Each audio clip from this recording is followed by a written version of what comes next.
much, Heidi. I first came across Business West quite a few years ago when I was introduced to Barry, and he gave me so many good pointers, and I kind of dipped in and out of working with Business West ever since. I'm going to give you a little bit of personal story because I think that frames the why. And I'm a chartered manager and a fellow of the Chartered Management Institute. The CMI talk about accidental managers, and I think leadership is very important for whatever sector we work in, but particularly social care. And I think often people are promoted into roles that they're not qualified for. So I would call myself a professional stick poker. I've held registrations as a registered manager. I'm also a positive disruptor because if I tell you my personal journey, then you will know my Simon Sinek leadership why.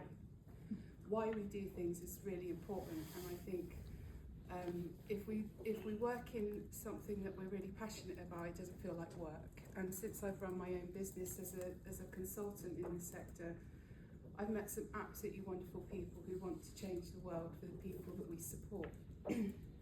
So my journey, I kind of got a tenuous link with Business West and LSIPs and stuff, because if we rewind to like the early noughties, I worked for the South West Regional Development Agency, the SWERDES, which was a very unfashionable government quango when the coalition got in 2010.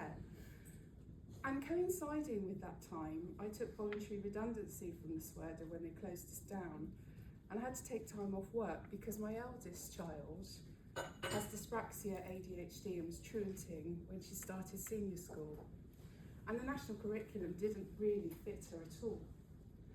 So we were in and out of CAMS, and thank God she turned out okay. And her actual career through City of Bristol College is as a support worker, and she did her level 3 there. So she turned out all right in the end, but it could have been so very different. I also have an adopted son with Down syndrome and complex needs, so that kind of shaped why I became a complex care manager in the end. And I just want the people that we support to have a meaningful life. And, you know, I hear so many, if I tell you a little bit about what I do in my consultancy, it's things like complex safeguardings where communication has failed, a poor handover, or you can do all the pretty things in the world and have lots of activities and crafts and karaoke afternoons. If you don't get the basics right, you're in trouble. So when Heidi asked me, and Chloe before asked me to come and talk about skills, I didn't just want to talk about the academics. So after I left the Regional Development Agency, I worked for the charity sector and did short breaks for neurodiverse children. I then worked with parent carers for the National Charity Contact, which is for disabled children, and did lots of casework in educating and skilling up parent carers in the journey that they have to face. Because as a parent carer myself and an expert by experience, it's not pretty every day. My son had 20 admissions to the BRI in 4 years. And a psychologist said he has the right to make poor decisions. I said, not when he's diabetic and he's hiding his insulin pen behind the wardrobe. And he can't go, and he was running away all the time. So we had lots of in and outs and lots of appointments and things like that. So I then worked for Health Watch, which is part of the Care Quality Commission as the public face watchdog for health and social care.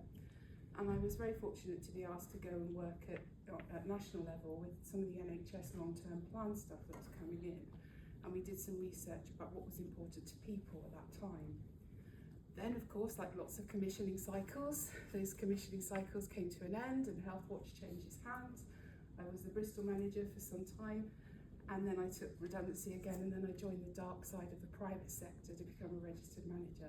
And boy, oh boy, was that a big eye-opener, because everybody thought like me in terms of diversity and equity inclusion. But I had to deal with some and it wasn't just the clients that was the problem, it was the actual families and the racism and some of the discrimination that we had to deal with. So that's a little bit about me. So, you know, that's why I'm passionate about what we do. What's going on? I don't like this word soft skills. If someone can think of a better word of words, But these are really important in terms of what I think I look for in staff when they come and work for me.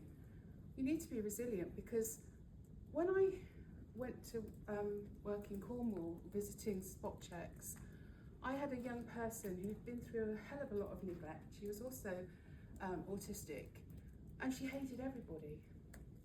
And the first thing she told me was, F off, you don't give a damn about me. And I went, yes I do, because I'm actually the nominated individual for the service, and I'm here to sort of care and see what your care is like. Fast forward 9 months, she was showing me her baby book and baby photographs, and we'd managed to stabilise her. Resilience is really important, and supporting our staff through that and their well-being when it's not pretty every day. I recently had to do a very serious safeguarding for a large national provider as an independent person, and the whole thing came down to poor communication at handover. It could have been fatal. So, you know, the findings were actually training, learning. Somebody even said to me in an interview, I learned this particular skill on a YouTube video. And I was like, no. And then empathy, and I think under empathy comes compassion, you know, really caring about the people that we support. You know, I think you can pick that up fairly quickly in an interview. And if you use values in your work, when I did my master's research, it was all about the importance of values in healthcare particularly. And empathy and compassion came through as one of the most strongest words that were there. Adaptability, you have to be really flexible. Everyone knows there's a shortage of people working in the sector. And, you know, can you work tonight? So-and-so's gone sick, you know, can you stay on a few extra hours? So-and-so's broken down.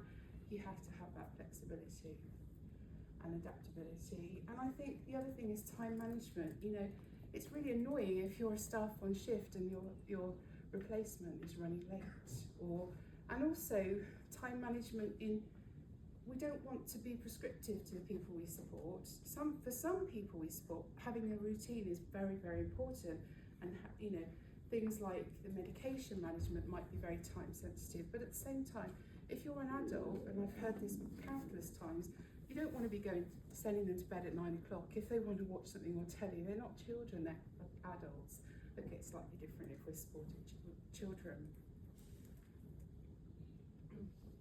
And a few months ago, Business West did ask me to go to facilitating a session with some of the foundation students at City of Bristol College, and I was asked to facilitate a table, and I said, can we talk about something different to skills? Can we talk about duty of candour?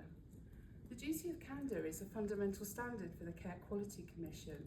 It comes from the French word candide, to tell the truth. And one of the things I've learned significantly through my career, that telling the truth and feeling able to be free to tell the truth. I've worked in some closed cultures, and I could probably write a book about some of the things. I worked for one provider where there was a criminal assault, okay? And the staff member had actually assaulted a child, and therefore I was sat on a strategy meeting with Devon and Cornwall Police, and I had to do a DBS referral. And I went back to the owners of the company, and they said, you can't do that because that's one of our cousins. And I went, I don't care. We have to do a DBS referral. We have to stop that person from working because they could do it again. So I left the next day. You know, we have to feel safe to speak up, because otherwise things like Winterbourne View, Walton Hall, and all of those things will keep happening. So having that freedom to speak up, I think we need to educate our students around those things, as well as all of the academic side of it. You know, there was a lack of awareness. You know, my colleague here from City of Bristol College did say, oh, it was really good that you talked about that. And the kids were really made to think about, oh, actually, why is it important to tell the truth if you're working in a childcare setting, working here? You know, who would you go to? Thinking about who you would speak up to. So we need to have more awareness, I think, about the importance of telling the truth and having a learning culture, fostering an environment where mistakes are a learning opportunity I'm full of stories, me, and this is another story. When I was a registered manager, complex care, I had a gentleman. He had a tracheostomy, breathing through here. He was on a ventilator, he was peg-fed, he had a complex brain injury. And over lunchtime one day, one of the carers had switched off his ventilator by mistake. He was okay, by the way, just so you're not too worried. But what happened is that carer had covered that story up. It should have been written down in the notes because the ventilator alarm went off. And she realised about 20 minutes later, instead of saying, I need to talk to the manager, she left it. And she mentioned it to her colleague at handover on the night shift. And he had kept it until he spoke to my clinical lead nurse, who then said, Sarah, I need to tell you this. And fast forward to an investigation, and this person who switched off the ventilator was very, very upset in the investigation and very sorry. But I wanted to know why she didn't feel comfortable to tell me, and she said that that's because your predecessor was horrible and would have sacked me. And I was like, no, that's not how things happen.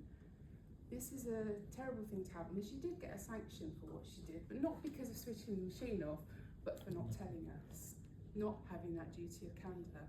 But she felt frightened to speak up. And I never want to work anywhere where somebody feels unsafe to speak up.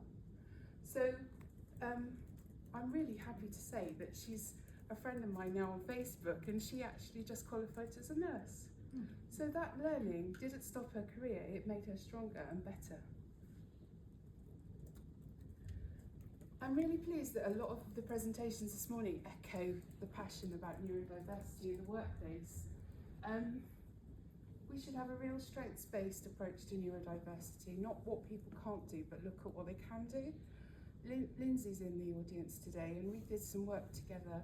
I had in my last paid employment before I started my own business, we had a supported intern who just happened to be autistic. And he was absolutely amazing at things like compliance, the attention to detail. But also we found out that he really liked multimedia and making podcasts and YouTube videos. And I'm like, oh, you could do loads of stuff for our website then. And that's exactly what he did. And he went on to win an award for that piece of work. And I'm very proud of that. And I think employers in the room, we're supporting people who are neurodiverse, who would have a learning disability as well. But why not actually have a neurodiverse workplace that benefits and the support that is out there? Lucy, we've already said hello to Lucy today, but Lucy and I have done quite a lot of work together about creating inclusive work environments. But also, there's access to work funding for employers, and it's important that people know that. I didn't go to school the normal way. I kind of worked in business administration, did a level 5, and I did my master's. But like I said in the beginning, accidental managers don't work. You might have a penchant for being a leader, but you actually need to learn the theory. And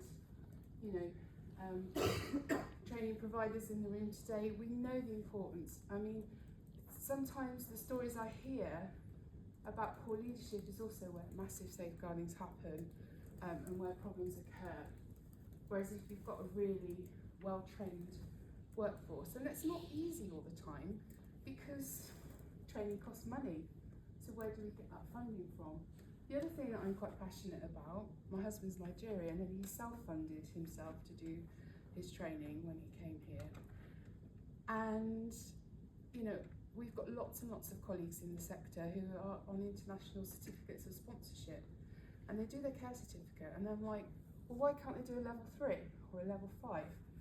And they're like, well, because funding has to start after they've been here 3 years. So I wrote to my MP about that, and I think that might be changing to when people have a right to work. But if people are out there who can make those changes, please, we want people to progress in this sector, not just stay down where they are. And they're having that career progression through continuous learning. It's not just about what's in the classroom. If you see the amount of e-learning that a new member of staff has to do, all of the practical training that we have to do, it's such a highly regulated, naturally. environment, but we have to make sure, otherwise, again, I had somebody who'd been in the country a week and was looking after a very complex child. That's not okay. They can shadow somebody, but you need to have that experience and training. So it's about balancing the academic knowledge with the practical skills. We've heard a lot about partnerships today and collaboration, and I base my whole career on reaching out to people. Lucy at Inclusive Change, I'm really grateful to Business West for giving me this platform today. But I've also done quite a lot of work with the medical school at the University of Bristol. UE, Let's Talk, if there's anything that we can do to support. I'm very grateful to City of Bristol College, where I did my level 7, and Slavica, who was my lecturer. I don't know if you know Slavica, but there's nothing she doesn't know about business administration. So, and Lisa OcuTeach, we've been doing some stuff around alternative provision education so that we get people who should be working out there. I wanted to just put one slide in about some leadership theory that I love. And I don't know, has anyone heard of the Triple P?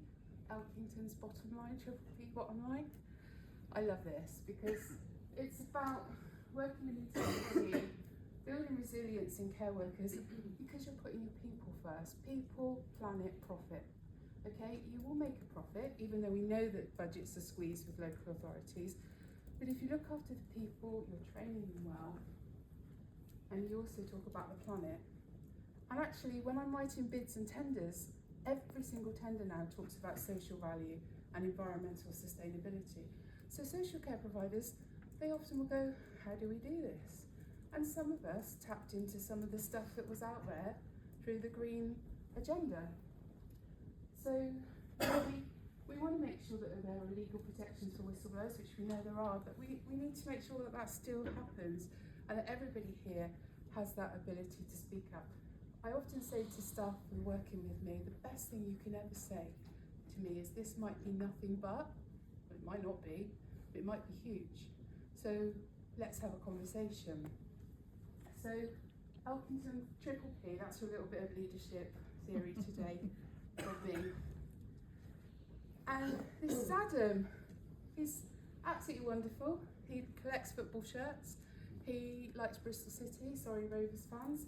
And he likes Liverpool. So, and as I was born in Plymouth, it was probably not a good time to wind him up about that. So, what do I think? AI, we've talked about that today, it's definitely coming in, but I don't think AI is going to replace humans in terms of care planning and how we do that. I think it's a call to action for continued collaboration and development. And you put a slide up earlier about change is a continuum, and it certainly is in healthcare. I worked as a registered manager through the pandemic. Every day was changing. And I think, and Sally's here today, who's from the NACAS, National Association of Care Workers, and she's really pushing the agenda for making carers registered. The other nations are, but England are lagging behind.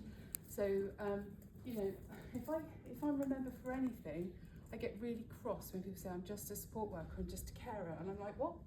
No, you're not. You're keeping people alive, and it's about time that we really recognise people for the professionals that they are, and not just a care worker. That's me. This is Adam being a diva, and he's person-centred. This is what people love about him, and this is me. And if you want to talk to me afterwards, that's fine. But thank you very much, and I hope